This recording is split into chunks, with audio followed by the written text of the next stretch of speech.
भगवान कहते हैं घंटी आज तू बज गई, अब मेरी घंटी मैया बजाएगी। तो आज गोपी भगवान को पकड़ के ले जाती है। तेरी मैया भी बार बार मुझसे यही कहती कि तुम गोपियां एक बार पकड़ के दिखाओ।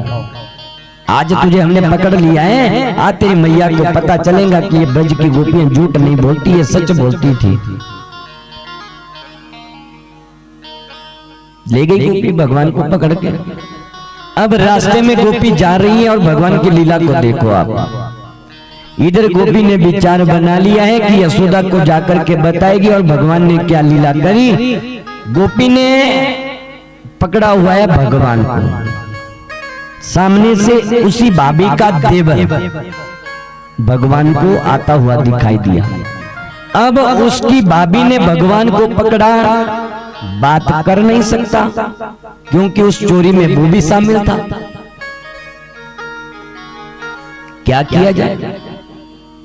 देवर ने इशारा किया कि क्या बात है, आज पकड़ा गया। बोले नहीं, पकड़ा नहीं गया हूं। बोले तो फिर भाभी क्यों ले जा रही है तुम्हें पकड़ के? बोले भैया ये तेरी भाभी की बुद्धि खराब हो गई है, मुझसे बार बार कह रही है कि लाला तेरों में विवाह करवाए दूंगी। तो तेरी ये भाभी जबरदस्ती मेरा विवाह करवाने के लिए मुझे ले जा रही है। अब ये जो भाभी के देवर जी थे ना, इनको कोई कन्या दे नहीं रहा था। अब विवाह का जब नाम सुना, भगवान कहते हैं छोरा मुझे अभी विवाह नहीं करना, मैं छोटा हूं, तेरी उम्र निकलती जा रही है, कल को कोई लड़की नहीं देगा, इसलिए जल्दी से आजा और तू विवाह कर ले। अब विवाह का नाम सुना तो देवर जी प्रसन्न हुए। इधर भगवान गोपी से कहते हैं भाभी मेरी जो भैया है ना वो दर्द कर रही है, थोड़ा छोड़ देना, मैं नहीं भागूंगा। गोपी कहती है वो मैं जानती हूँ। मेरे भाभी यदि विश्वास नहीं होता तो तुम मेरी दूसरी भैया पकड़ लो।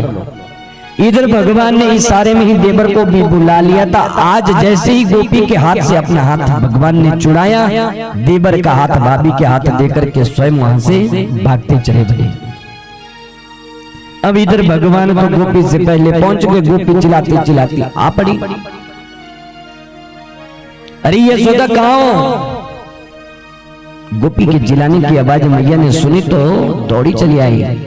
क्या बात है गोपी, क्यों चिल्लाती हो?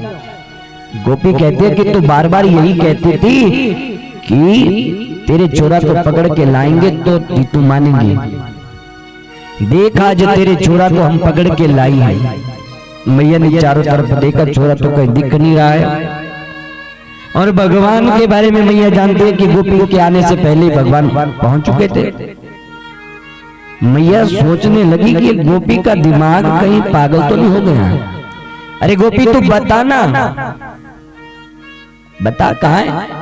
बोले मैया तुझे ये दिख नहीं रहा, मैंने अपने हाथों से पकड़ा है। मैया ने कहा गोपी तू एक बार घूंघट के उसको खोल के तो देख। आज भी यदि ब्रजमंडल में कभी भी जाओगे या जो भी माताएं, बहुत से लोग हमारे साथ जो है वृंदावन घूमने के लिए गए हैं यहाँ से, तो जो कोई भी हमारे साथ वृंदावन घूमने के लिए गया है, आज भी ब्रजमंडल में जिस भी कन्या का विवाह हो जाता है उसके बाद, और यदि मैं झूठ बोल रहा हूँ तो देखो जो वीडियो बना रहे हैं भैया ये भी वृंदावन से ही आए हैं, ब्रजवासी हैं।